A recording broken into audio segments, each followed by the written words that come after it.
Ladies and gentlemen, back at it again, the legendary Nerd-O-Roundtable with no ado at all, the thing that we've been waiting for damn near ever. And I'm going to say that because I feel like the circle is complete. I laughed, I cried, I cheered. What if T'Challa became Star-Lord? Blew my fucking mind. The round table is assembled. Tom is talking Cunningham. What it is, King. Wakanda forever. Ryan Twitch Master McBain. What's crack-a-lackin'? Anthony from 2 Cubicles Down. What's going on? Mo Kelly. Hola, estoy aquí. And last but never ever least, Dr. Liz from the freeway. How you doing, girl? Hello. Yeah, I'm about to get back to the freeway. Boom. I love it already. Yeah, she's in a closet. She's in R. Kelly. She's in the... Let's not get into R. Kelly today on the first day of testimony. Let's move right on. That's true. Damn. In the closet. Already it's scary. Oh, it's already scary what's coming out. Talk about people in the closet. What did I do with my hands? And this is one of what, 3 or 4? Yeah, 3 or 4 trials? Man. Look, it's scary what's coming out of that. The details that they are sharing and shocking everyone's mind for some reason. People who didn't believe the whole Aaliyah controversy, everything's going on. I'm just like, wow, really? I'm like, okay, cool. Play catch up. Why don't you? We worked in the music industry. Tom worked in the music industry. We knew all this firsthand. Can we say that the thing that made me laugh the most, and I know I shouldn't laugh, is the fact that he just gave his one purse audience solo, like serenading at the prison. So he had an audience of one. You know what? Look, as opposed to I'm so on freaky this, tonight. let's not turn this into what if R. Kelly were actually innocent.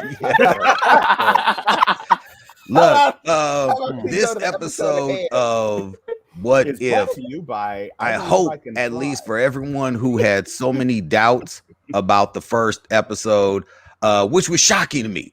There are people who were like, well, I didn't like the fact, Peggy Carter, she was looking all strong. I mean, these are some of the comments that I was hearing. I was like, so your issue was that when Peggy Carter received the super soldier serum, she was yoked? Okay, sure, fine. A lot of people were not on board with the first episode. They didn't get it for some reason, even though they explained it in the beginning of the episode, what's going on. Still didn't get it. A lot of people weren't on board. All the reviews for episode 2 thus far are saying this is revolutionary. Oh my God, it touched my heart. I cried, I cheered. This is everything I wanted. Ryan, I know, said he had a few issues, which shocked me because I've already seen it like 5 times. That's how much I liked it. Well, okay, what don't were your bite my issues, head off. Ryan? Okay, I like the episode. Okay, so don't bite my head off. Okay, I come in peace. Okay, I come in It looks peace. like you're about to come in You pieces. ain't no peace. No. Hey, I come in peace. All right, Rutger Hauer. Okay, but the voice acting was great. Okay, Chadwick Boseman was phenomenal. I even liked the Easter egg.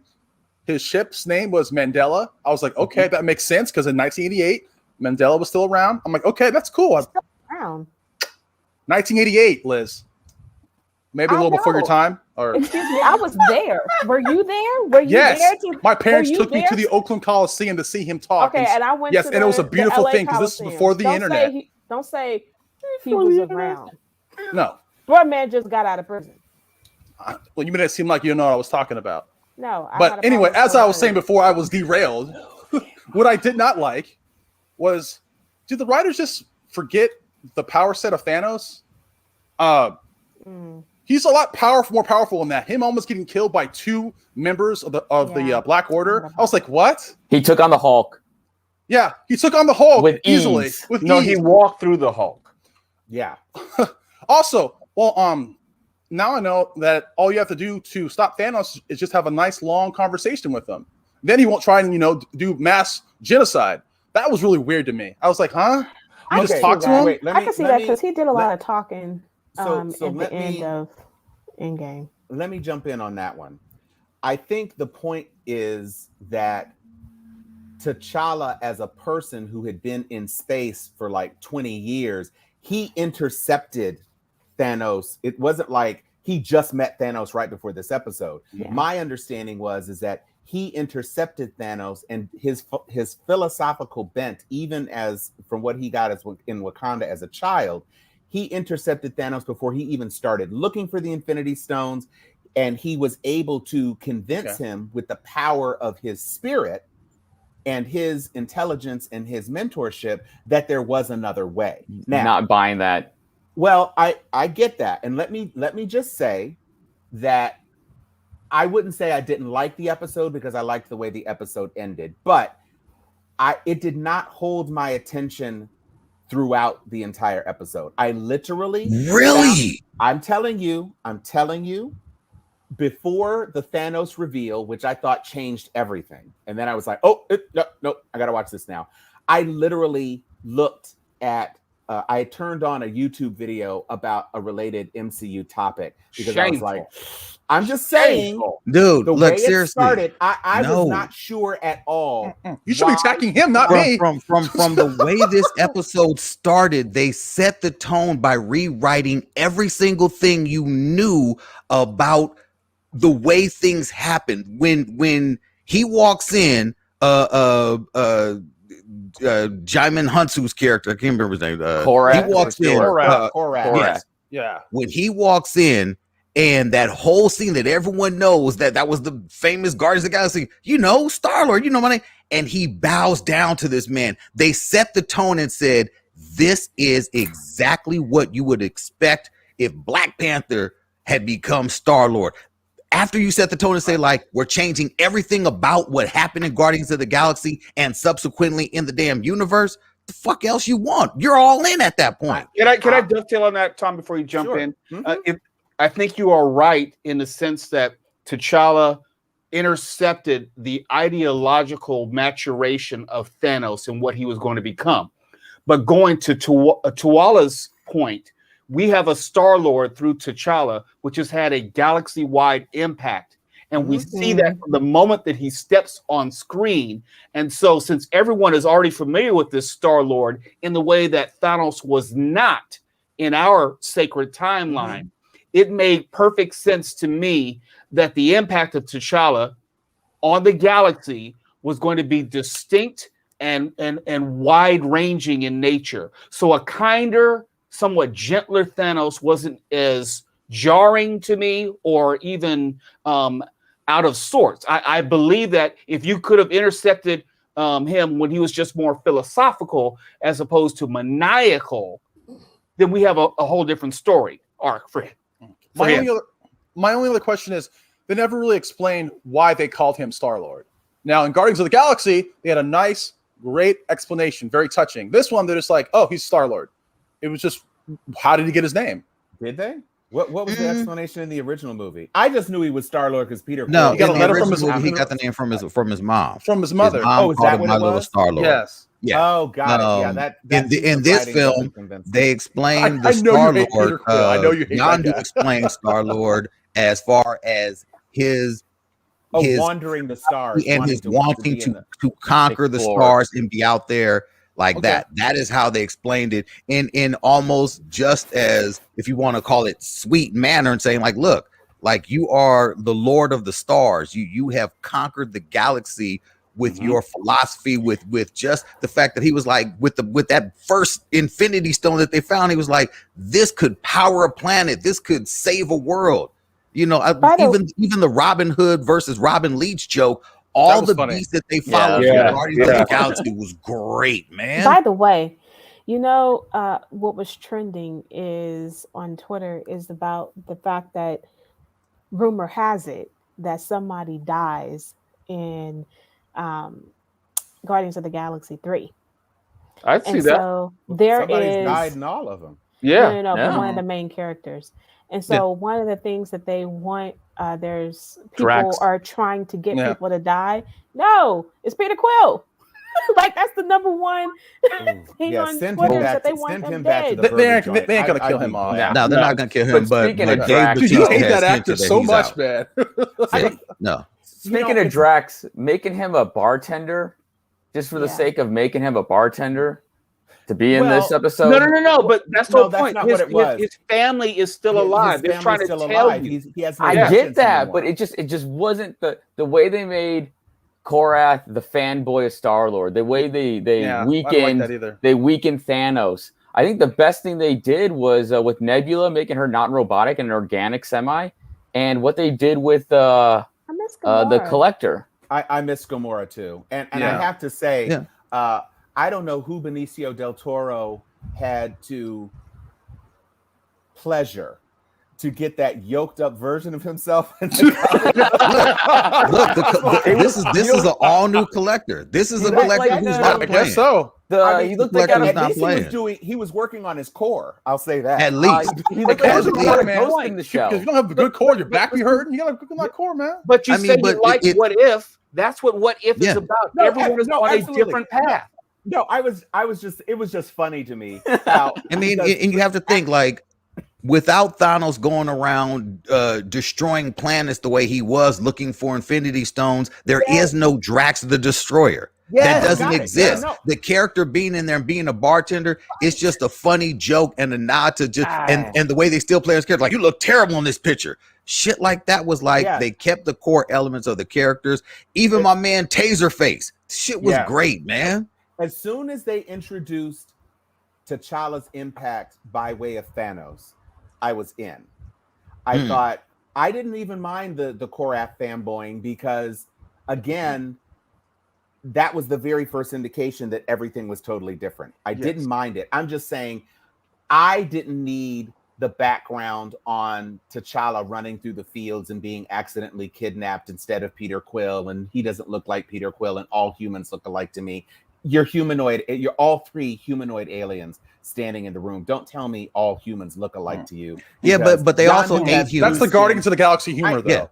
No, I get it. I'm just saying it didn't hold my attention until we saw that there was some real impact. Then that's kind of like a to each his own kind of thing, because that's like wow.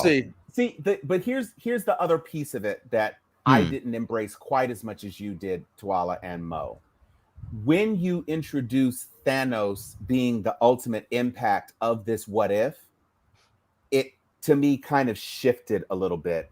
Like, yes, T'Challa convinced Thanos to not be the ender of the entire universe, but that's what I was focused on. I was like, oh wow, Thanos really is he playing a long game? Is he gonna flip at the end? Is he gonna call the Dark Order to be his disciples after he beats them? What's the end game here? And then when it ended with him still being Thanos, I was like, okay, I get it. So it is real. He did change the course of the entire universe, which is of course much bigger than what Captain Carter did. And so I did end up there. Before the episode, I was like, why would T'Challa being Star-Lord, why would that even be a thing? But the thing that I really took away from this is that Boseman recorded 3 more episodes of dialogue as T'Challa. Yeah. And so I am very interested. And also, while I was trying to figure that out, guess which Avenger also did not do their voiceover work? And I'm not talking about Chris. Oh yeah, that was easy. This is Coming to America. No, I mean, again, for me, when you walk into this episode and it is what if, and the whole story is what if T'Challa was taken instead of Peter Quill. How do you go into that story without starting at the essential point in Guardians of the Galaxy when he was taken? You know what? And then everything set off from there. That's what the episode was called. Instead of what if T'Challa was Star-Lord, I'd be with you. But how is he Star-Lord if you don't go through the Guardians of the Galaxy story? I don't mind you saying that. I'm just saying, what if T'Challa was Star-Lord? To me, I was like, I'm not an especial fan of Star-Lord. I think that's the issue. Yeah. I think therein lies the issue. Wait, just 1 second. Thanos in the MCU, Thanos was Thanos before we were introduced to Star-Lord. He was already a rat bastard. And so, to me, when you said, what if T'Challa was Star-Lord? I'm thinking, what if T'Challa was some silly comic relief person in a movie piece of the franchise that I didn't particularly care for? If it had been, what if T'Challa were taken instead of Peter Quill, then it wouldn't have been Star-Lord as a funny, goofy character. It would have been what T'Challa in space. And what they got me to was T'Challa in space equals Thanos does not destroy the universe. And I went with it. But Ego does. Yeah, but that's weird. Well, it's like going into it is weird with that. They said maybe Ego does, but it's another story. Yeah. And so it's quite possible that in the way that, granted, there's no way that Ego would have been able to not turn Peter Quill Mopper. Got that. But Dairy Queen. Also, Dairy Queen. But Ego also he didn't come to Earth to find Peter. He only found Peter because Peter was out in space. He might have eventually found him because he was going back to other planets, but it's not a foregone conclusion that would have played out with Ego controlling the universe. It also took him a long time to find Peter too. It took him a long, but they kept that looking. the same. Like they kept it that he found him, as an adult, still, for all intents and purposes, still almost a loser, in the eyes of the world. But when you walk into this episode again, and I think maybe if you walk into it with that frame of mind, that this is you're subsetting just T'Challa and he is going to be just this Peter Quill, well then if that's how you start the episode, I looked at it as, what if the Black Panther, what if T'Challa and everything we know about him would have been the one to go into space, not him just all of a sudden becoming goofy, but you still take that same individual and you just replace the one goofball that was there. It started off when he, instead of putting the damn gravitational device on the floor to draw the thing out, he held that bitch and drew the damn Infinity Stone to him. That genius right there, just like, why am I doing this ass backwards? I'm going to use this damn device to grab the damn Infinity Stone instead of the way that Peter Quill did it. When you start there, you already see the genius that this character already has. But he didn't have the herb yet, though.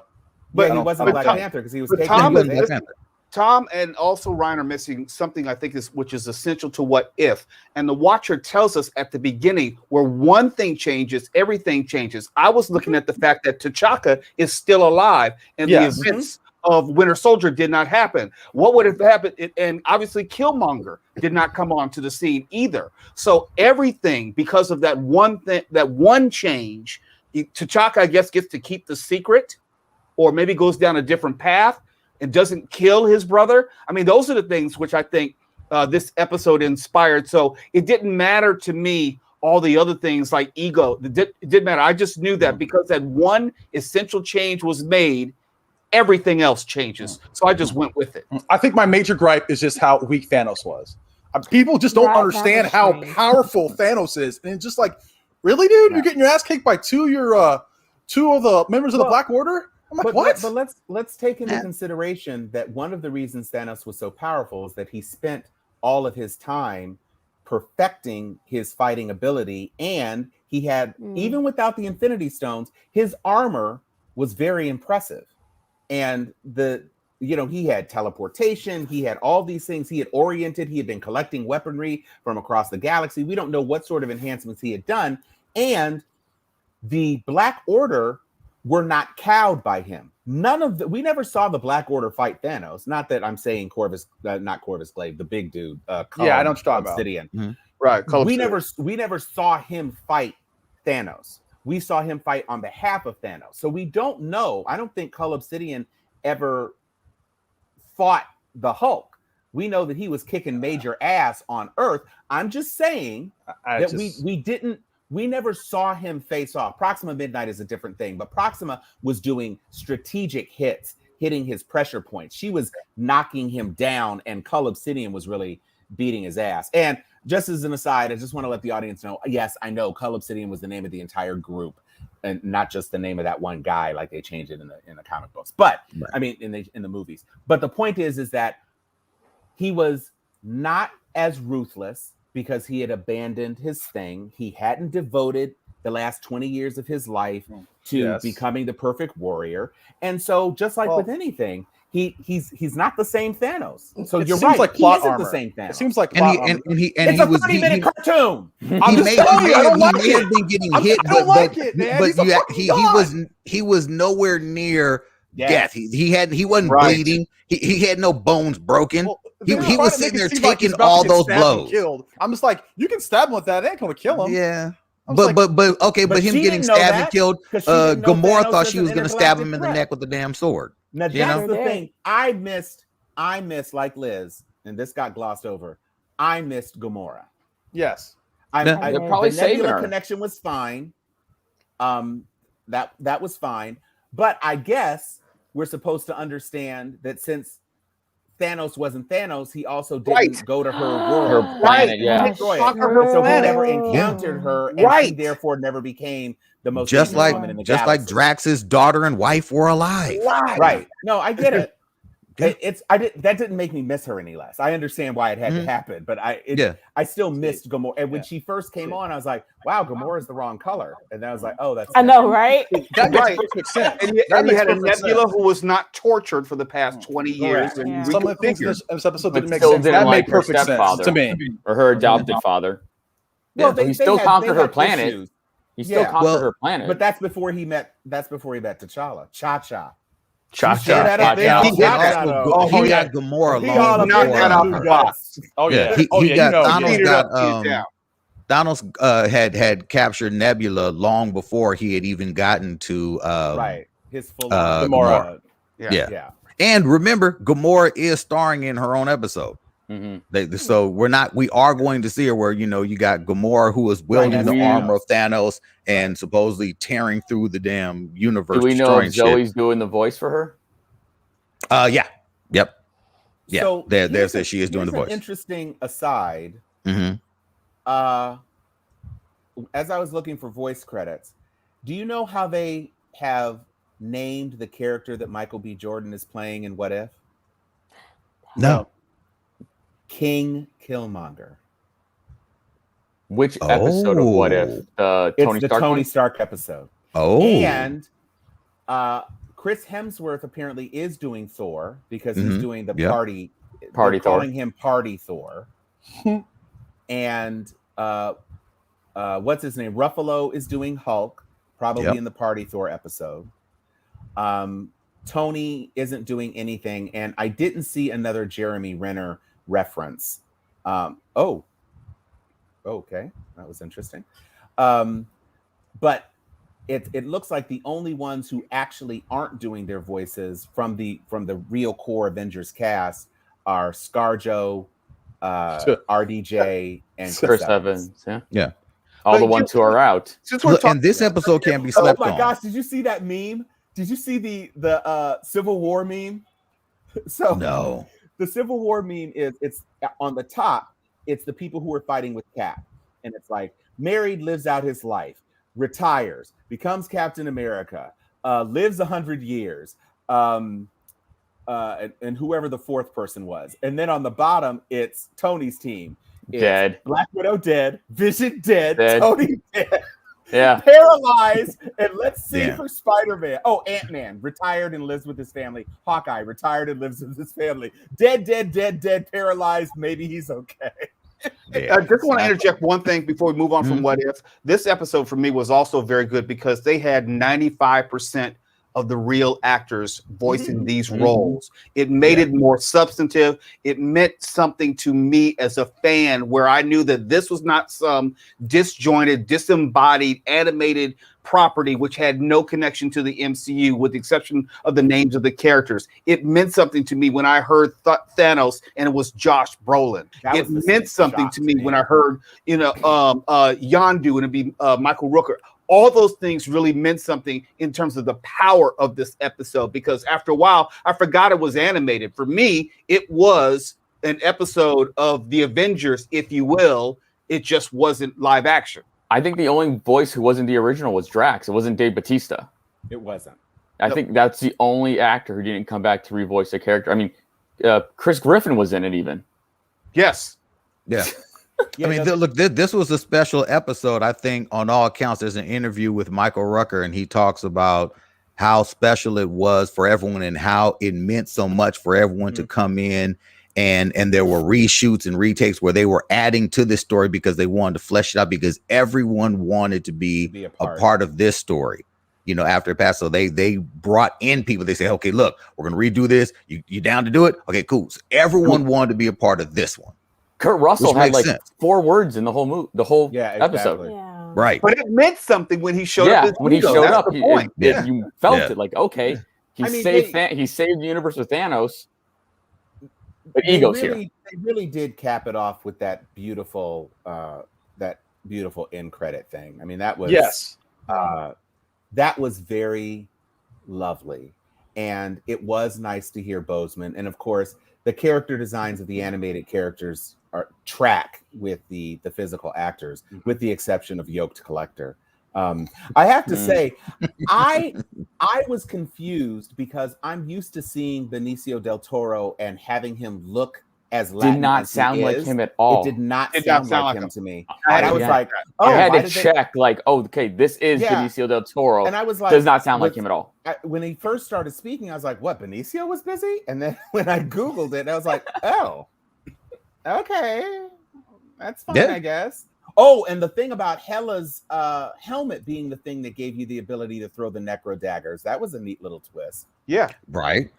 I did like him using his arsenal, and I did like the girl who dies grabbing the Power Stone in the first movie, getting her little revenge, and I kind of like the zombie attack group, being freed from their cages. And Seth Green, Chris Green is Seth Green, the duck. Chris Griffin right there. But then you had Cap's shield there. I think I saw Thor's hammer as well. I think I definitely saw Cap's shield. I saw that. I don't recall seeing Thor's hammer. I'm not saying it wasn't there, but Cap's shield was an interesting byproduct because it begs the question: well, how did he get it? Well, did you see the Grandmaster's ship in the background? I saw a Xanadarian ship, one of the Nova Corps ships. I saw that. The Grandmaster's was in the middle at the bottom, his brother's ship. So I was like, okay. But see, that's what I said. They're rewarding the fans. If you've seen all the movies, all that will mean something. Yeah. So a lot of Easter eggs in this episode. Yeah, in this episode, there's a lot. It's like I said in the chat. Marvel has created something where no matter what you're doing, no matter if you're in between movies, no matter if you don't have a series on deck, no matter if there's another pandemic, you can put What If on. And any time of the year, nobody's not going to watch this. Nobody's not going to watch this show. Everybody is going to be engaged. We'll see by the end of this first 9-episode arc if there is some sort of bigger multiverse payoff. I'm not counting on it, but if they are indeed ending with Ultron having the Infinity Gauntlet and trying to run shit, then that's definitely setting the stage. With James Spader. Right. Yeah. Of course. Yeah. These shows are fan service, and I love it. I love it. Yes, he does. I mean, the simple fact that they can actually they can choose any film within the Marvel Cinematic Universe and pick any moment in the film that was significant and just flip it. You have seasons forever. You've got already, 20 plus films and series to choose from where you could change anything. But here's change the thing. anything. It's not even limited at this point. It's not even limited to the movies anymore. No. Because now you know the characters. So now you can, even though obviously they're building off the movies because you have this huge bank of voice talent that's willing to play ball with you, you can explore other things that the fans haven't seen. What if Pietro had survived? And you go to Wundagore. Yeah. You have a perfect way to introduce any X-Men you want. You have a perfect way to introduce Fantastic Four if you want, or play in the Fantastic Four sandbox. You can do anything because you're now telling people. You could do hour-long episodes where there is no movie backstory and spend the first 10 minutes explaining what the characters did and then how it's changed. you can do anything with this series now. You can do that, but that might happen in season 2, bringing in new characters. Absolutely. Oh, yeah, absolutely. Because Kevin Feige, has come out and said that you can't use any characters people have not seen before in this first season. Yeah, the first season's in the can. So, clear, we all know that he's tracking stuff, but we've never seen Marvel Zombies, and we know that Marvel Zombies undergirds, so you've got these zombie different versions of the character, though. It is. Well, we haven't yet seen who else is zombified. We do know that apparently Peter Parker is fighting zombies with he's got Mysterio, the Sorcerer Supreme's. That's Stephen Strange's cloak. No, that's Stephen Strange's levitation cloak. Yeah, so he's Peter Parker zombie hunter. Yeah, and so that may be playing into the integrated Spider-Man costume that we're going to see in No Way Home, which they're now putting apparently a whole lot of juice into, explaining how it's got the runes and mystical protections and blah blah blah blah. There's a whole bunch of stuff going on with that movie, but it remains to be seen. I mean, I can't wait to see the new trailer, which I hope, or the first trailer, I hope is coming. There are rumors that maybe Shang-Chi. That's what I'm hearing. I mean, that makes the most sense, especially since, to Mo's point, they're driving enthusiasm 3 weeks before release. Let's talk about it. It's 2 weeks. And it makes perfect sense. 3 Fridays. Yeah. So it makes perfect sense. When you're faced with 15 days. When you're faced with a world that right now is on the verge of relocking down, people who are already shitting bricks over folks getting sick. I got family members currently who got hit with that shit, who are vaccinated, who are like, fucking, I ain't going nowhere. Right. And then you have a bunch of actors and producers and people who want to control your money saying you must put this in theaters. Oh shit. Disney's trying to make sure that they pack that theater as much as they possibly can. They've already seen what's happened with their releases, big name stars attached to their films. They said, wow, The Rock only pulled in this many people. Yes. Wow, Black Widow only pulled in this many people. Let's pause We can't fuck around with this. I understand about The Rock, but the problem that it's still Jungle that movie Cruise. was trash. Yeah, but he has never not done well in box office. It doesn't matter what it is. Yeah, he had people in theaters for Skyscraper. He literally had people there. Rampage. He had people in seats. Those films both made money. So I'm saying, but that's all they need. They needed that first weekend. They needed the first weekend, which they aren't getting. Jungle Cruise was not going to pull anybody. It was. I'm with Jungle Cruise is not going to pull anybody. It now, could be anybody in that film, and Jungle Cruise is not going to do it. If Black Adam had failed, I would agree with you, because Black Adam is a movie that people want to see The Rock in. But you got to remember, Shang-Chi doesn't have an established bankable star leading the way, which makes COVID an even larger variable in the equation. Shang-Chi, if you want to talk about characters no one knows, unless you collect comic books, you don't know who Shang-Chi is. You have never heard of this character before. The only reason why I will disagree with you is because push Black Widow to the side.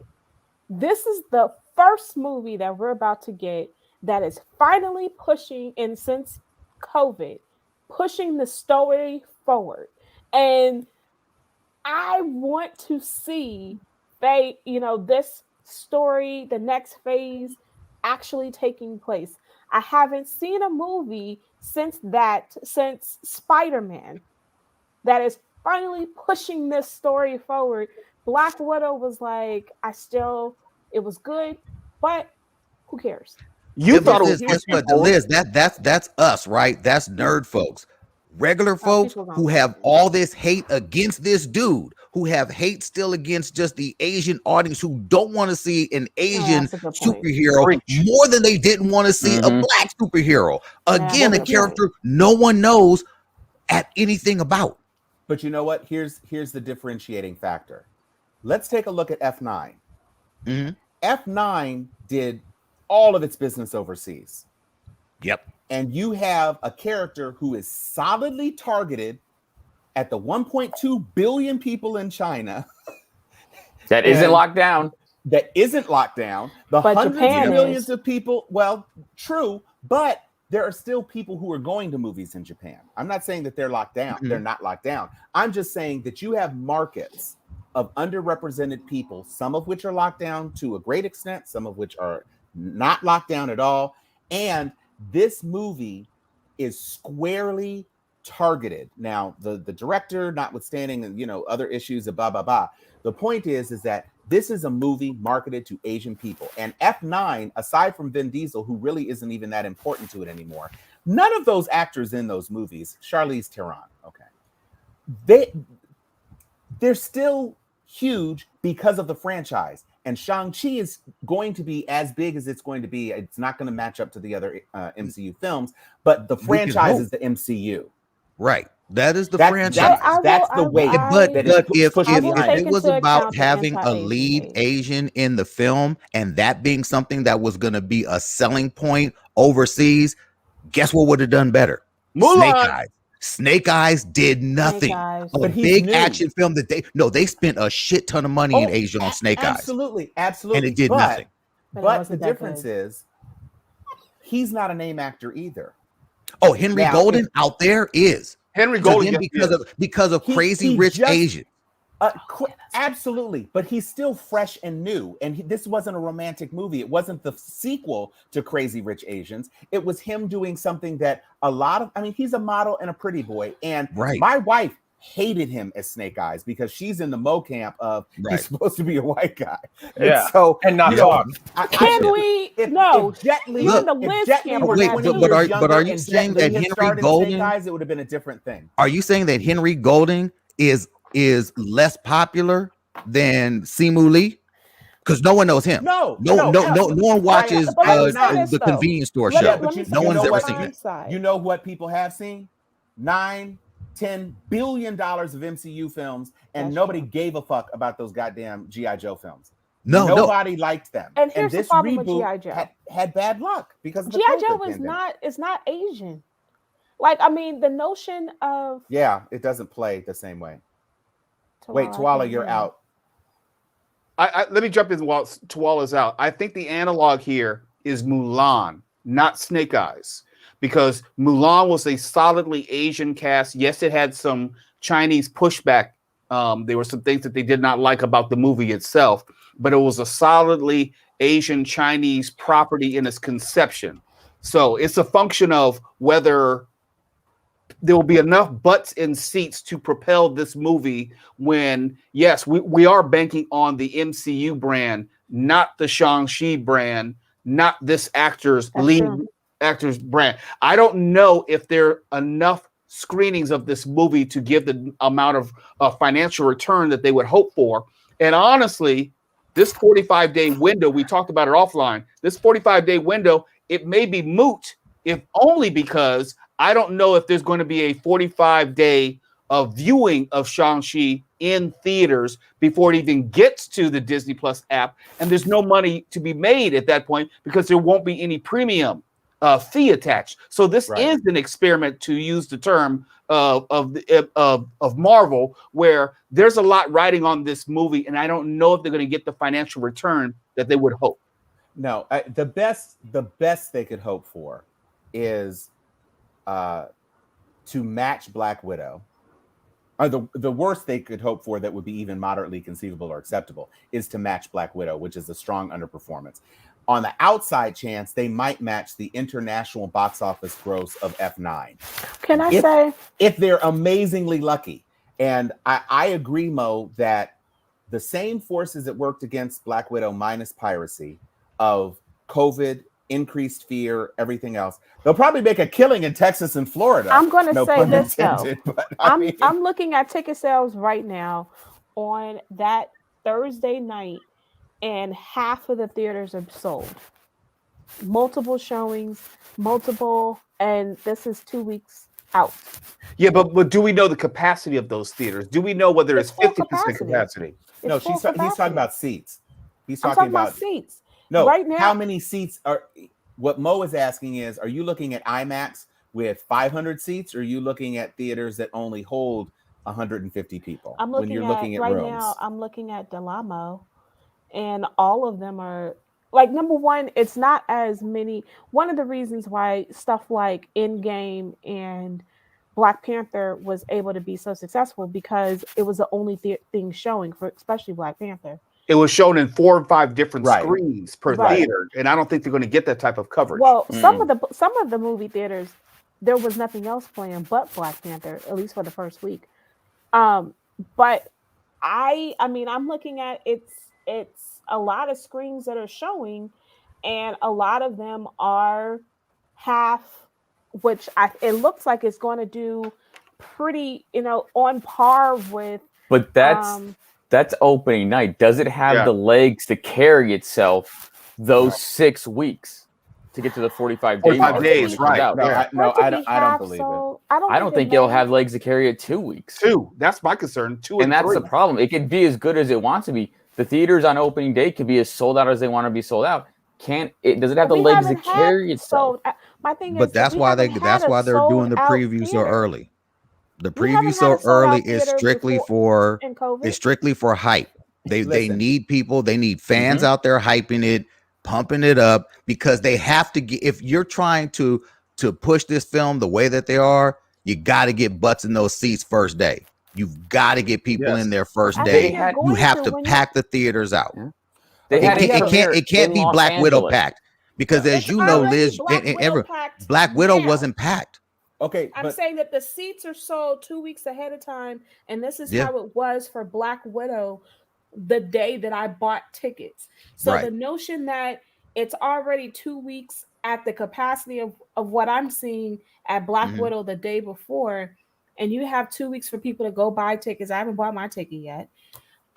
So I think it's a possibility that you're going to get a bigger box office for this one than you definitely did for Black Widow. First weekend. Hopefully, because you want whatchamacallits out there pumping it up. You want all these trades pumping it up. You want all these critics pumping it up. And so far the reviews are glowing. You get those type of endorsements from, this isn't about nerds. This is about Disney saying we need everyone to go see this film. This film has to win. They're already talking about, we'll see how this experiment works.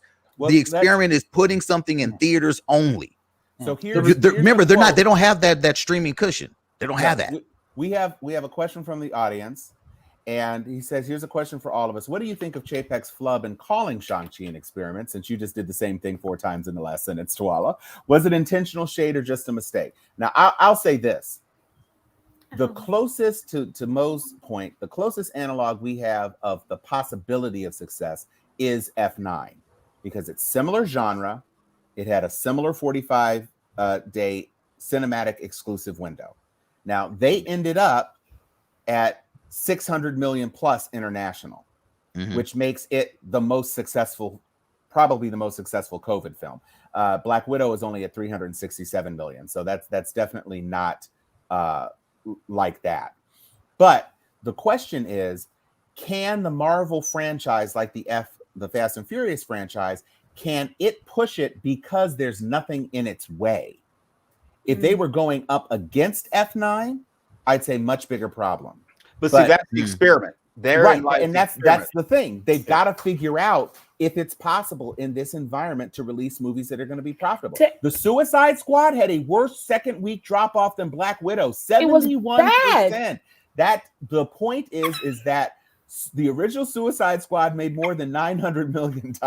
Right. That's the point. Suicide Squad, which was a good movie, by the way. It's a better movie than the first one. Yes. That's it, Tom. You're the only person who hated the movie, Liz. You're the only person in here. It's a better movie than the first Don't brought me nothing. It was not. It is not 31 million, and the second week was in the teens. To go see. That's I risked my life for nothing, but folks who saw it and folks who went to the theaters and enjoyed it, there are a lot of people who did go to theaters. They didn't go back. But you can also there aren't a lot of films that people are going to go back and go see.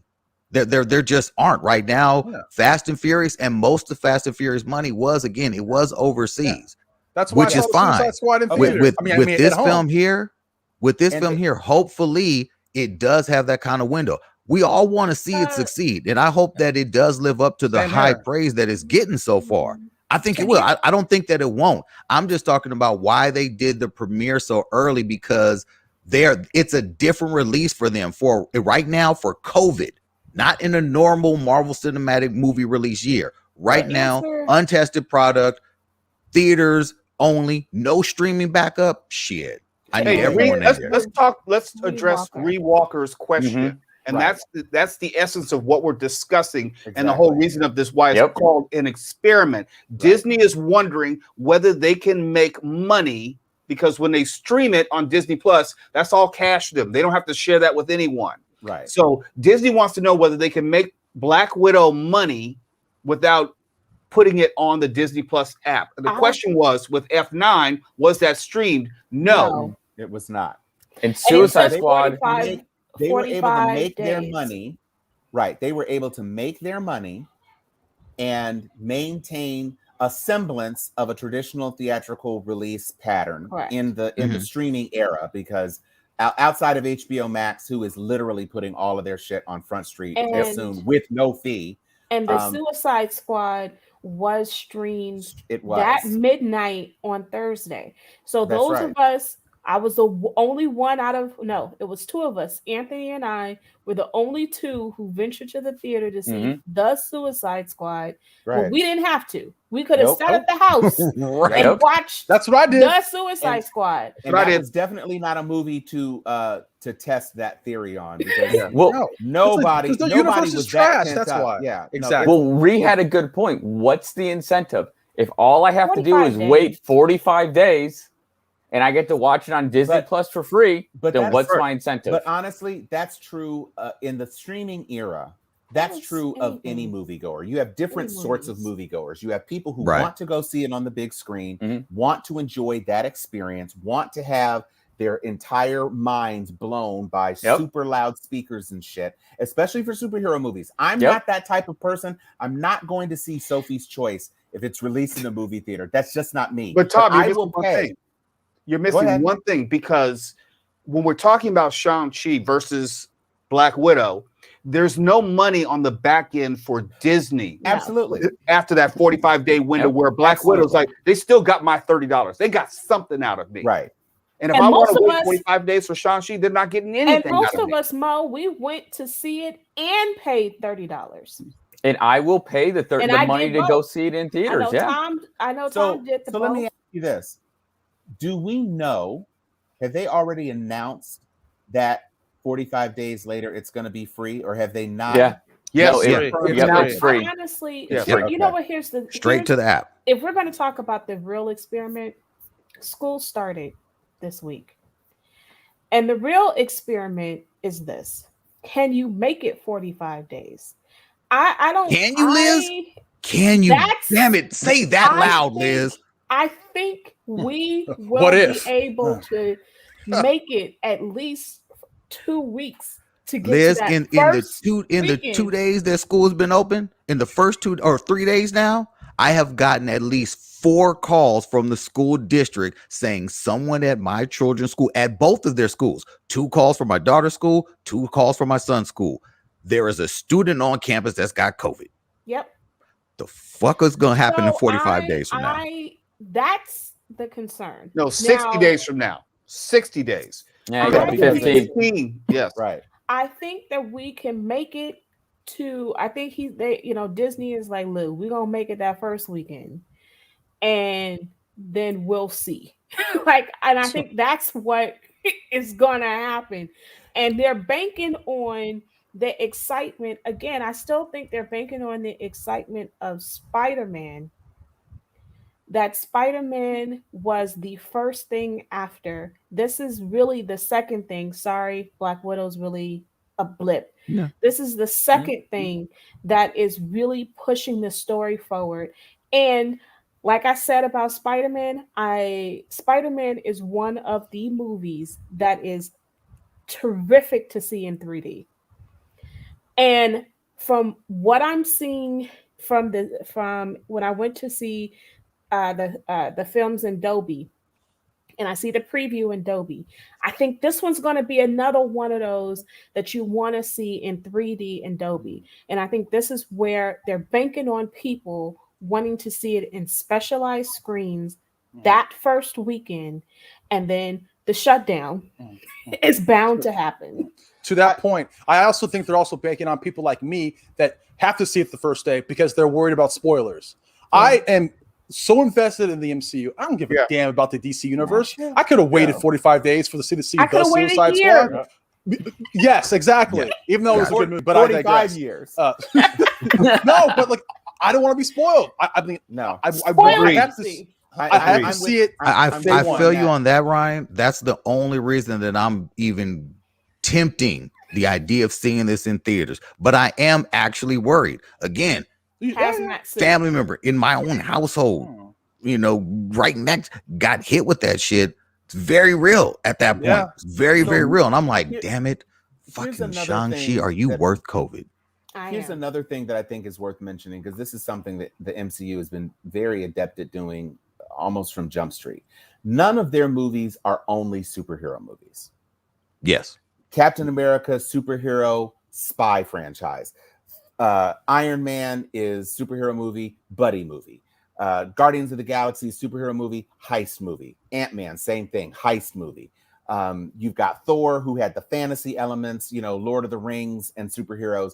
And then it turned into, by the time we got to Ragnarok, another buddy movie. This is a martial arts movie. Mm-hmm.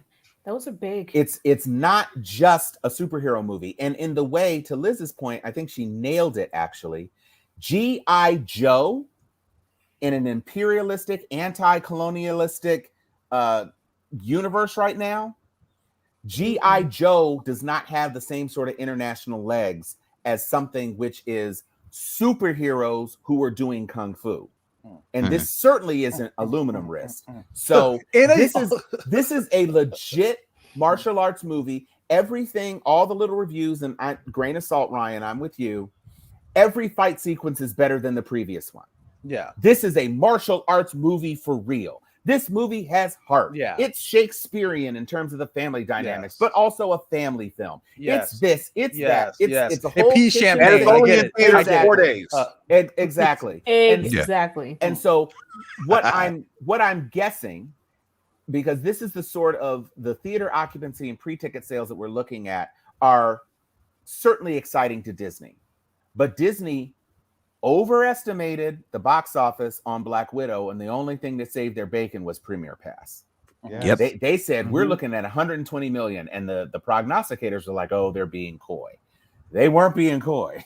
They were not. So if the exclusive window and Asian market attendance and lack of perfect digital copies piracy, plus no spoilers, plus it's a martial arts film, plus there's no competition, plus it is an essential part of the new realm of the Phase 4. And Liz, I swear to God, I saw a crow feather fly out your mouth, because up until you found out that shit was not true, you were sure that Black Widow was going to be an anchor. Because it makes no sense. So now you're right. You got one thing.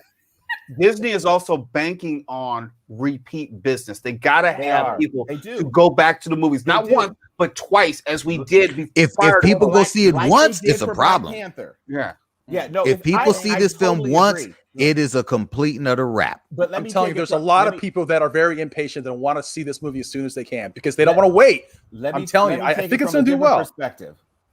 If it doesn't do well with the 45-day window, it strengthens their case against ScarJo.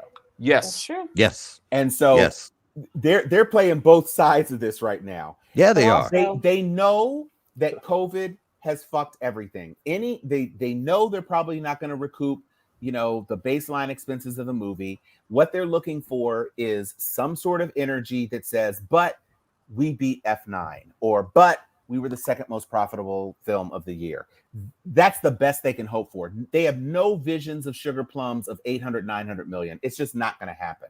Well, now, and they've already hedged their bet with this whatchamacallit deal that they did with Cruella 2. They're already like, we've Right. revised our digital deals. We're not worried about anything that Scarlett Johansson has to say. We're not. We've already fixed that. Oh no. Oh yeah, no. We fixed that. We're good, y'all. But what scares me is I think this throws Spider-Man into doubt. Yep. Yes. How that's going to be rolled out, whether it's going to be pushed back altogether. Worst case scenario. Eternal. Absolutely. Eternal, yeah. Because everybody's going to want to see Spider-Man. And and that Spider-Man, especially when you're doing multi-man, can you imagine what that's going to look like in 3D? Like, I mean, it's just going to be beautiful to watch in 3D. Imagine it on acid in 3D. Well, I'll tell you what. I had a friend who did that for the first one, but that's another story. Yeah. Motherfucker was with me. I have used my A-list to go. I'm going to go see Free Guy this weekend because I'm kind of excited about Free Guy and I'd like to support it. And I booked Candyman for next weekend because I want to support Jordan Peele and Nia DaCosta. Say it 4 more times. Abdul. Let me log off first. Candyman. I'm not going to do that. So I'm supporting, and I will definitely be. I'm going to be first possible show. I'm toying with the idea of what format I'm going to see. All of the tickets I've been booking because it's A-list. I've been booking the premium. So instead of paying $21.49 per ticket, it's included in my monthly thing. But I'm going to do the same thing for Shang-Chi. I'm definitely going to see it in some premium format, whatever the glossiest format it can be. And I just wonder if until this pandemic is over, whether or not, to Mo's point, we're just going to get stuff pushed back. I mean, obviously they're not filming too much right now. So they're not really technically upsetting release schedules. They're just going to, they might push it back, but again, they're not interfering with their other films because it's all fucked right now. For Disney Plus, with what they put together for the, who was it? Emma Stone, who was Cruella. Yeah. For what they say they put together for that deal, they no longer have to worry about pushing stuff back. If Shang-Chi does well, great. We could rock with theaters. With where we all know this is going, they've already set it in place. We don't have to worry about pushing nothing back. Because if it doesn't do good, they're like, look, we are streaming same day forevermore. And you all can just get on board or get the fuck on in court. Now, you know what would be ultimate shade? If they give Emma Stone the Tower of Terror movie. Can we? I mean, Scarlett is over here, had a baby, just had pregnant, a baby. Had a baby, didn't even know, like, even when she was on tour, didn't even know that no wonder she looks so tired. You know, I don't know. I wonder about even, okay, this is the shady part of me, is I wonder about why tell that now? Why tell what now? I mean, the Cruella 2 thing? No, that I had a baby. Because she had a baby. Because she had a baby. It's news. She can't say she had a baby. She hasn't had a baby in months. What? The baby didn't just happen. I know. We were also on lockdown for 18 months. No, she went on a tour. No, I feel what you're saying, Liz. I feel what you're saying. Widow movie with no baby. Is this baby like, you know, can you give me a little more sympathy, a little more consideration? Maybe. I feel what you're saying. Yeah, I only made $20 million on the movie, and I just brought a kid in the world. But see, like, come on, like, do you know how much it takes to raise a kid nowadays? The question and then is, you did this because I'm a working mom. How much over studio expense before her bonus kicks in? Because the movie didn't cost $367 million, although they don't get a full share of the international grosses anyway. But does it only kick in after they recoup initial expenses? Yes. And so studio gets paid first. Yes. Right. Of course. Yeah, sure. Mm-hmm. And is it just domestic gross or does it include international gross? Because it would have to be actual studio receipts, not production partners overseas. So you have to take away half of the overseas gross anyway. So if they did give her or renegotiated a piece of the digital streaming, which I think is fair, I think that's certainly fair for them to do that, then we're not talking about that much money. And especially if Shang-Chi tanks in the 45-day window, I really wonder if he wanted to. I believe Ms. Marvel's in the can. You could push you could push Eternals and throw Ms. Marvel on. Nobody would be mad at that. You can't push Spider-Man really. No. But you could push Eternals and run Ms. Marvel and Hawkeye and then go to Eternals and then go to Spider-Man. If depending on what the actual story is. We don't know how interwoven that story is. So, but that is a possibility. I think what's going to end up happening is before they do another shutdown, the movie theaters are going to go back to reduced seating. I don't think they have to. There's people not showing up. No, there are people showing up. And not I'm saying full capacity. Not at full capacity. No, I'm saying that they're going to reduce it back to. They need to reduce it back to 50%. There's going to be some little negotiation deal to keep Shang-Chi in theaters. And keep theaters open, you're saying? Till 45, for that 45-day window. Like, this to me makes much more sense, because even with, instead of trying to push it to say, like, now we're going to do this 30-day, put to do premium and release. Like, I think that what's going to end up happening is try to negotiate to get that 45, to get that reduced seating instead of just shutting it completely down. I just want to possibly. Because that's Warner Brothers' deal right now. Warner Brothers and their negotiation with AMC, that's one of the things that, they're really trying to fight for is the 45-day window. There's all types of particulars and kickbacks. They're talking about getting back to the studio. If they put fucking the Suicide Squad on HBO Max day and day. But Warner Brothers, they're talking with their deal. They're not looking at any of the films that they've told us that they're dropping on the HBO Max app. Those are damn near throwaway films for the studio right now. They're talking about everything from 2022 on a 45-day window. I just want to add, that's what they're working on. Back to Scarlett Johansson. Now, she made $20 million for Black Widow. Chris Hemsworth also going to be making $20 million. So it's very hard to feel sorry for Scarlett Johansson. I still think here's that this baby plug that we didn't know she had a baby. Don't it's say convenient. Baby plug. It's convenient that you're telling us now. Well, I'll say this. Two things, because that means that she was negotiating pregnant. It's probably time to shut down. But the real experiment for the Disney mega parent is Free Guy, because Free Guy, even though they now own it, their pre-existing agreement is such that they can't even bring it to Disney Plus in 45 days. It's got to go to HBO first. So whether or not Free Guy can maintain is going to be a little bit of a canary in the coal mine as far as what the impact of this 45-day theatrical release only window could be for Shang-Chi. Because again, you're dealing with Ryan, who is, even though he's technically not a superhero, he's basically in Ready Player Deadpool. Right. And so, it's very similar in the space. You're definitely marketing to a similar audience. And because Free Guy will have completed at least 4 weeks before Shang-Chi hits theaters, you're not really competing against yourself. You've cleared the decks. Everybody who wants to see Free Guy will have seen it by then. And now Shang-Chi is unimpeded on a Labor Day weekend, with the possibility of people who are barbecuing and not seeing it on the first weekend will go out to see it thanks to glowing reviews and word of mouth in second weekend.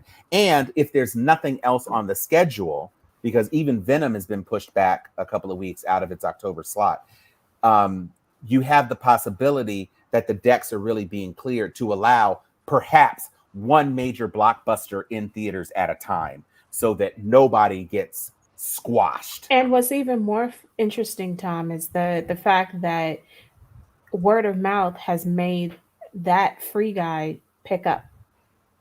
They're very happy with Free Guy right now. Yeah, but I'm saying that I'm saying that word of mouth has made it to where people who didn't see it on that first weekend, because like me, I went to see Respect this past weekend. So it didn't kill it. It actually was like, okay, well, people were talking this is, and then there were spoilers, not spoilers, but Easter eggs along the way, and people want you to. So I think that there's something to the fact that if it's a pretty good movie, unlike The Suicide Squad, then maybe it can pick up a bit. A bit. The hate is so thick so right much now. Salt. All these flavors, and you choose to be salty, man. Salt. Hey, real quick, before we get out of here, just want to say how excited I am that Captain America 4 is official. And starring Anthony Mackie. That's you know, that's no doubt. And wait a minute, and who's one of the chief writers on it? Yeah, I can't remember his name. What is his name? Ryan? Ryan, can you help? Dalen, I think. Yes, is it Dalen? Yes. What? You're not serious? Yes. Shields. That's what I want. I'm gonna call him and say, man, I'm gonna need one of them shields. Hook a brother up. Nah, you might get a panty shield. You ain't getting one of them real shields. Man, man. That was that very news. Good news. That's dope. That was very good news. Very, very dope. To me, that's commitment. That's like, you know what? We are committed. We were not playing with you when we did it. It's not make believe. It's not where you're not going to see 2 films from now and you're going to see, you know, Captain Cuck with the shield and we're going to be like, wait, what happened? No, it's not going down. Anthony Mackie is officially coming back as Captain America. If they did not do a Captain America movie, there would have been, I know for me, I would have been tweeting. Well, but they would have killed their own one-woman series. tweet storm. They would have made Captain Winter Soldier irrelevant. Then they weren't going to do that. No, they wouldn't. Yeah. They've got too much of a good thing, and they have very firmly established that Disney Plus is what ABC never was. It's a viable platform for them to put lower budget, longer form, dramatic superhero content in a small screen space. Yeah. They're just going to turn on that printing press with money. Oh, it comes out. It's already. Yeah. It's already. Hey, real quick. Okay. Final thought. Tom, what is next week's What If? Do you have the calendar? Oh, son of a gun of a. That was a private chat thing, dude. There's one online. They got a. Yes. What is the 3rd episode about? Hold on. It is. Well, before you say you told us what it is. Owen Wilson received an anonymous text when he made when he mentioned anything about his hairstyle. Oh, it's Loki. Okay, Loki. It's like Emperor Loki. Don't say anything. Okay. All right. So Emperor Loki next week. Boom. Well, yeah, it must be him actually fulfilling what Thanos asked, and when he conquers Earth, the planet. Yeah, with the Chitauri. So Emperor Loki next week. So we get another bite at the Loki apple. Any bets on whether or not Alligator Loki is going to make an appearance? I know Ryan wants that. He better. Anything. I don't think so. Alligator Loki wasn't a big thing. Yeah, this was getting drawn. Yeah. So I think it's more Easter egg than anything. Yeah, it is. Word up. Word up. All right. So there it is. Anthony, say this before we go, do not watch Beckett on Netflix. Oh. Do not. Oh, do man. not. No. That should have been called Bucket. No, hey, don't watch Titan season 3. That is quite possibly the worst, most god awful shit I don't even know what's happening. It's so hot. How you have a show that bad? Who greenlit that shit? Yo, like seriously, everyone involved in production quit, and the actors just picked up the cameras and just said, "Well, let's just do whatever we want. We have the time. We have the money." No. That is some of the worst writing, the worst acting, the worst storytelling, the worst every single thing that could possibly happen. Jesus, that shit is horrible. Oh man, that's horrible. Oh, it's real bad. Oh, it's real bad. Fucking bad. Fucking bad, man. DC. Damn. I'm still enjoying The Expanse, and I'm still enjoying The Good Fight. Wait, what season on Expanse are you on? I'm midway through first season. Okay. I'm about to end the first season of The Good Wife, which I had to turn to because there aren't any more episodes of Good Fight yet. You'll be okay. It's 7 seasons long. Yeah, it's like a prequel. You'll be fine. Yeah. Oh, and there's so much more. The murderous guy, the skinny murderous guy. You probably haven't gotten to that point yet, Mo, because Sweeney. Yes, Sweeney is in The Good Fight. Sweetie is all over the Good Wife. Yes. Yes. Yes. Yeah. That is a murdering bastard. God damn, he's already killed three great people. I can't remember who plays the last season of The Good Fight, what they did an election was more of the election, and they did one on the caucus, the Iowa caucus. Love. Yeah. Oh, that was 4. Yeah, season 4. Season 4. We're in 5 now. Season 5, they have 8 episodes out. Yeah. No, what are we talking about? No, I'm talking about The Good Wife. Oh, I'm not talking about The Good Fight. The Good Wife did a whole episode on the Iowa caucus. Like, I mean, both shows are wonderful. I'm not too fond of this last season, but well, Delroy Lindo is missed, and I also miss Luca. Yes, and Mandy Patinkin, he's not one of my favorite actors, and I thought they could have given him more this season. The thing with the parking tickets, I don't buy. Anyway, either did I. Tawala, I thought that was one of the weakest episodes. But you gotta close it out. All right, Anthony. Do not watch White Lotus. Rewatch what is White Lotus? Don't worry about it. You don't want to watch it. Shit. Do not watch it. Thank you, Reed. Reed is not on my list. Thank you. I'm gonna let you know that Beckett, if you ever had an idea of Mr. Washington, and I like him, so I hate to say this. He ain't his daddy. No. Woo! If I ever thought that he was gonna come over to an MCU character, Jesus! Oh, that's talking about T'Challa. Stop the will. No, he's Tanala. Tanala. It looked like he'd been on a COVID diet too. First of all, thank you. I'm sorry, leading man. You do not get to take off your t-shirt and have love handles. That's not how movies work. Ain't nobody sweating that dad bod, bro. You're too fucking young. Not after doing ballers and you played a professional football player. This is and not after Tenet, when you could barely get in them custom suits with your espresso mispronouncing ass. Could you believe that he would beat Killmonger? Hell no. He couldn't beat the cashier at the Dunkin' Donuts where he stayed at. He couldn't do that whole scene, when now we stripped the Black Panther. He couldn't do that scene. He couldn't take his shirt off. Hell no, he couldn't. Can I just leave this on? Damn it. Yeah. Like going in the pool with your t-shirt on? Like, it's so unrealistic to the point that I'm like, so you mean to tell me you've been shot? Stabbed, thrown off a cliff, and you haven't had a stitch of water, not one crumb of a piece of food. First of all, you still running? Who thought it was romantic and chemistry building to have you look at older couples and imagine stupid stories about them? That's a date.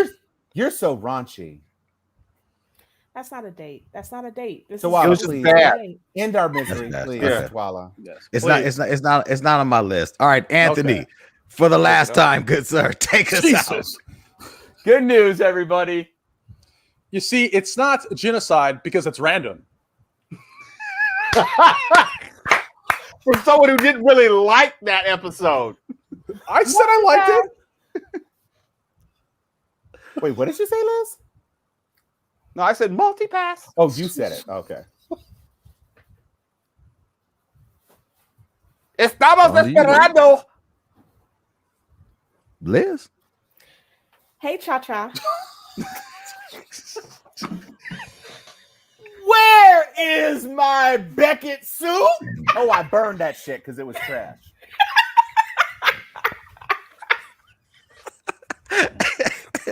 Excelsior! Remember to like, subscribe, and hit notification on Nerd-O-Rama and Mr. Mo Kelly on YouTube. Like, subscribe, notification, and share. You have to press and share. F Facebook. We're not doing Facebook no more. Bye. Okay, damn. Just so